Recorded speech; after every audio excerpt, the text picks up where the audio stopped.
Uh, Dear friends, this is our 11th update of spine webinars. We will start with a new subject. I'm sure we will discuss many new things and we will clarify our ideas on that. I will give the word to moderate the session to Salim Şentürk. Thank you, Dr. Seleli. Today, welcome everyone. Today, we will talk about management of osteoporotic vertebral fracture. We got three speakers. And first speaker, Dr. Se-Hoon Kim from South Korea. He will talk about non-surgical treatment of vertebral fracture. And second speaker, Dr. Ender Fiolo. He will talk about augmentation techniques in vertebral fracture. And third speaker is Dr. Mehmet Aydoğan. He will talk about indication and techniques of open surgery in vertebral fracture. And we can start with Dr. Kim. Dr. Kim, please. Yes, I'm gonna share this screen. Yes, please. Hi, everybody. I'm Dr. Kim from Korea. It's midnight, Seoul in Korea now. Okay. Can you see my slide, PowerPoint? No, yes, good. Can you see? Okay. Can you do full screen? Yeah, full screen it is. Perfect. Okay, everybody, can you see mine? Yes, that's good. Perfect. Okay. Yeah, so my topic this evening is the non-surgical treatment of the osteoporotic vertebral fractures. Just a second. Okay. So I'm so much honored to speak as the member of International Academy of Spine. And at the end of the lecture, I'll introduce several papers published by the WFNS Spine Committee 2 years ago. So I think three of speakers will share this hour. Regarding the osteoporosis, we know that this is the most common metabolic bone disorders in the human. And the clinical symptoms and consequences, some patients does not have no symptoms. But when the fracture happens, the patient may feel painful, the fragility fracture, sometimes deformity, bone pain, and sometimes spinal stenosis from the fractured fragment, and very rarely cauda syndrome can happen. Osteoporosis is known by some doctors as a silent disease with no warning signs, and sometimes a quiet thief, because until the osteoporotic fracture occurs, there is no warning signs in the osteoporosis. So not only the immediate surgical concerns, but also medical evaluation and optimal treatment for the underlying osteoporosis are very important. We know that from the WHO definition of osteoporosis, a systemic skeletal disease characterized by low bone mass and microarchitectural deterioration, and finally increasing the bone fragility, and finally fractures. And in the bone mineral density study, T-score minus 2.5 or less is the osteoporosis by definition. Compared to the osteoporosis, osteopenia is between the T-score between -1 and -2.5. And when the patient, the osteoporosis below -2.5, along with the fragility fracture, it is called severe osteoporosis. What about the osteoporosis in the premenopausal women and men younger than 50s, and children. In those the groups, WHO criteria of the osteoporosis cannot be used. The International Society of Clinical Densitometry group, they recommended the use of Z-score, age-matched Z-score rather than the T-score. So Z-score under the minus 2.0 are defined as below the expected range of age. And those the patients need prompt search for the secondary osteoporosis. When you check the PubMed regarding the medical treatment, medical management, and osteoporosis, vertebral fractures, there are a lot of papers since 1974, but more than half of the papers were published during the last 10 years. This is very interesting paper published by Turkish group, an overview and management of osteoporosis. They mentioned 1/3 of the women and 1/5 of men over the age of 50 years will experience the osteoporotic fractures in their lifetime. This is quite many the incidents. In many the articles, well known, the vertebroplasty or kyphoplasty can give better quality of life after the osteoporotic compression fracture happens with less pain.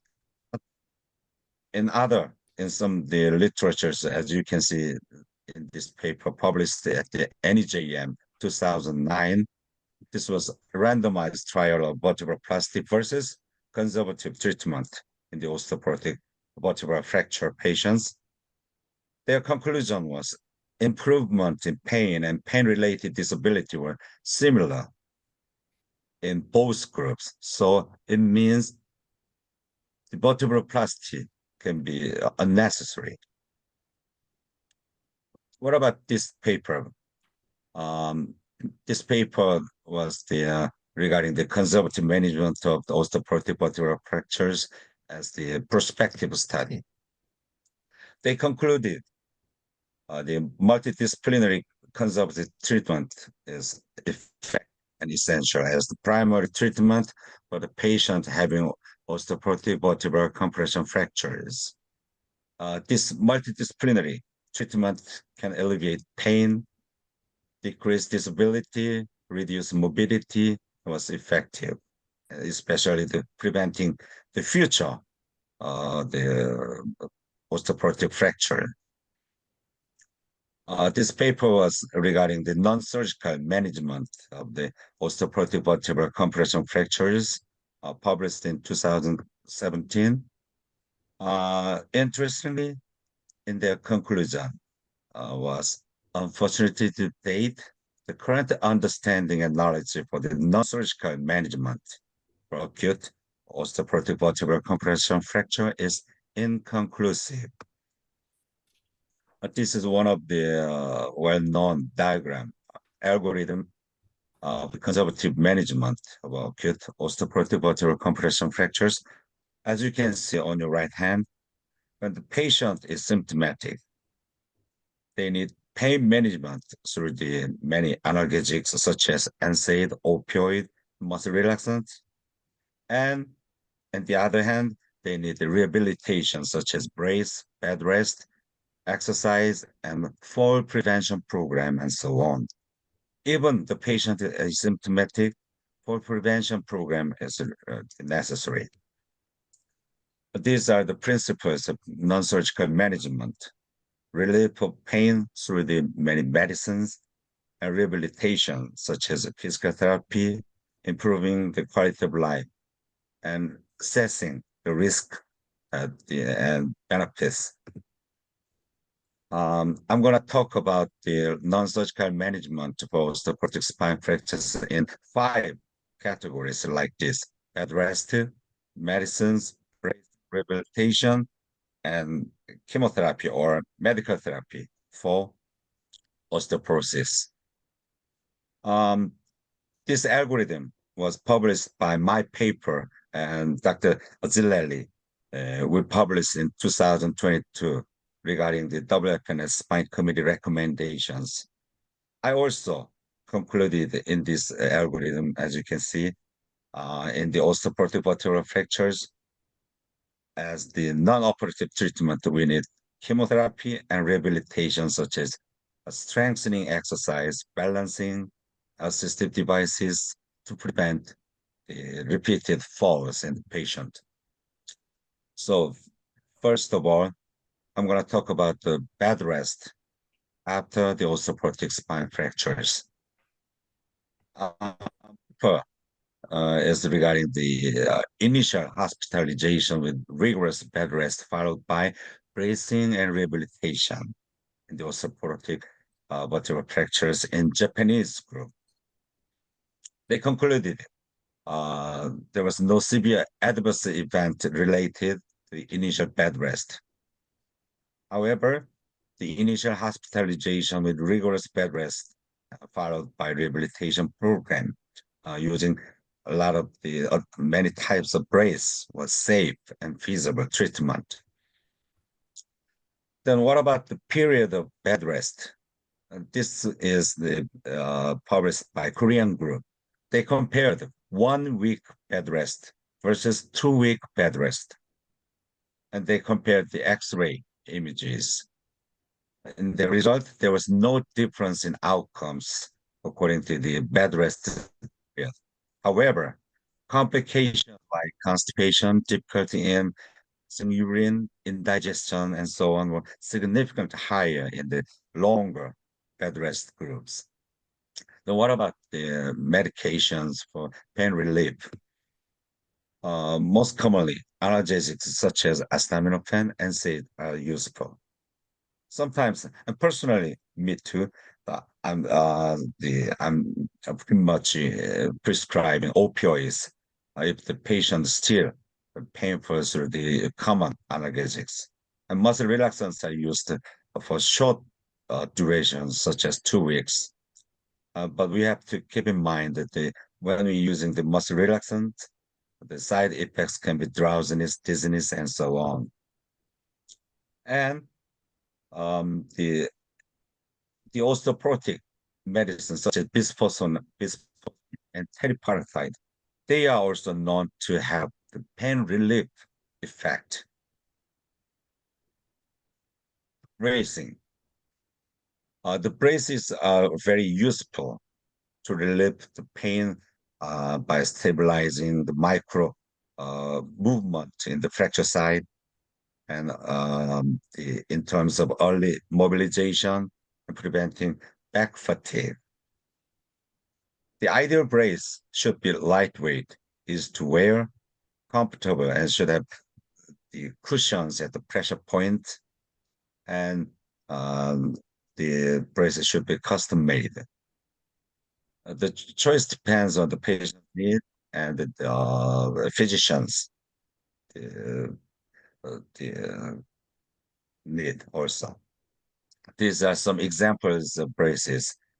Commonest is the tailor brace, as you can see on the left hand, and sometimes joint hyperextension brace are also very common. This kind of TLS brace with or without shoulder rest are also common in use. And some doctors are using the ultrasound therapy, hydrotherapy, heat or ice application, and especially in Korea, acupuncture. But these have no evidence-based proof yet. And what about the rehabilitation in those osteoporotic spine fractures? Many attempts to decrease the kyphotic deformity are improving the paraspinal muscle strength, they maintain spinal alignment, and finally prevent the falling, repeated falling. The falls are the cause of majority of osteoporotic fractures, so the prevention of falls is very crucial. The older and frail patients and those patients who had stroke are taking the medication that decrease mental alertness also very predisposed to falls. So several interventions reduce the risk of falling. The weight-bearing exercise, back strengthening, balance training, and selective use of orthotics are also very important. There are several risk factors for the falls in community dwelling or the patient, as the environmental risk factors: loose, throw rocks in the surroundings, lower level lightings, slippery conditions in the environment. As the medical risk factors: vision, dehydration, depression, orthostatic hypotension, and so on are the risk factors.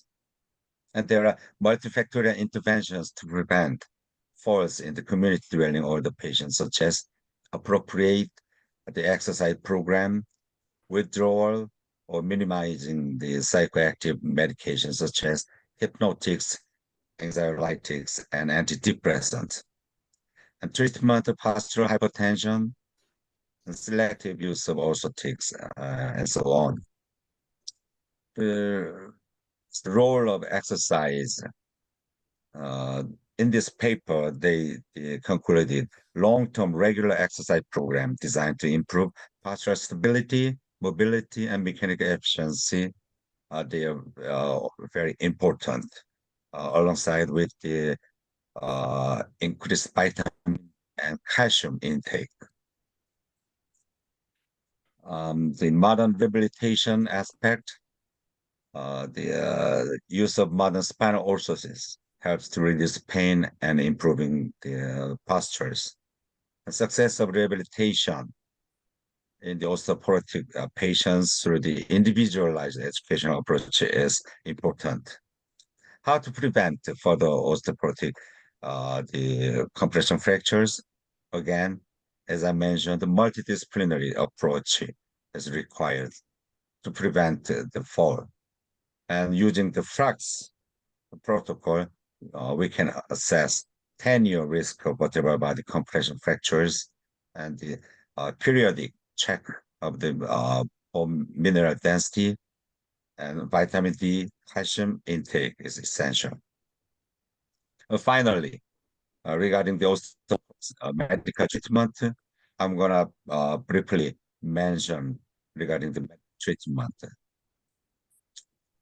This table shows the categories in 3 regarding the pharmacologic agents of osteoporosis: anti-resorptive agent, anabolic agent, and the calcium and vitamin D is the fundamental supplement in any cases. Most of the medications are known. They are proved to improve the risk. They are approved to decrease the fracture risk, compared to some medicines are not approved for the hip fracture, as you can see in this table. Regarding the medical treatment for the osteoporosis, first-line treatment is known to be bisphosphonate and monoclonal antibody. When the first-line treatment fails, we can use the raloxifene, teriparatide, strontium. The bisphosphonate is most widely used drugs even in Korea, but the optimal duration of therapy is unknown yet. Oral bisphosphonate may induce the upper GI discomfort and disease. Intravenous bisphosphonate may induce acute phase reactions such as fever, muscle aches. And when we are using the bisphosphonate, drug holidays are required. After 5 years for the oral medications such as alendronate, risedronate, or ibandronate, and after 3 years for IV bisphosphonate such as zoledronic acid, to prevent the osteonecrosis, as we know. Finally, I'd like to introduce the 6 papers published by the WFNS Spine Committee 2 years ago under the name of Osteoporotic Spine Fractures. And I'm so much grateful to Dr. Zileli. He was the chairman of the spine committee, and we were able to publish these 6 papers at the Journal of Neurosurgical Science in Italy. These are the front page of the 6 papers. This is my conclusion. As I mentioned, the osteoporosis is a very quiet thief, silent disease with no warning signs. So the prevention is essential. And again, 1/3 of women, 1/5 of men over 50 years will experience the fractures related with osteoporosis in their life. And a multidisciplinary approach for the conservative treatment as the medical treatment of osteoporotic vertebral fracture is essential.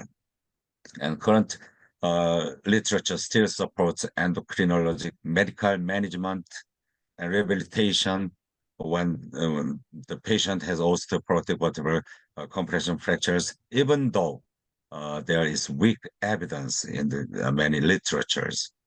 So we need the high-level evidence studies to determine the management effectiveness in the osteoporotic vertebral fractures. Thank you very much for listening. That's all. Thank you very much, Dr. Kim, for nice presentations. We will take a questions. End of the presentations. We can start second speaker, Dr. Ender Ofluoğlu, will talk about augmentation techniques in vertebral fracture. End of the presentations, we will ask questions. Okay. Okay.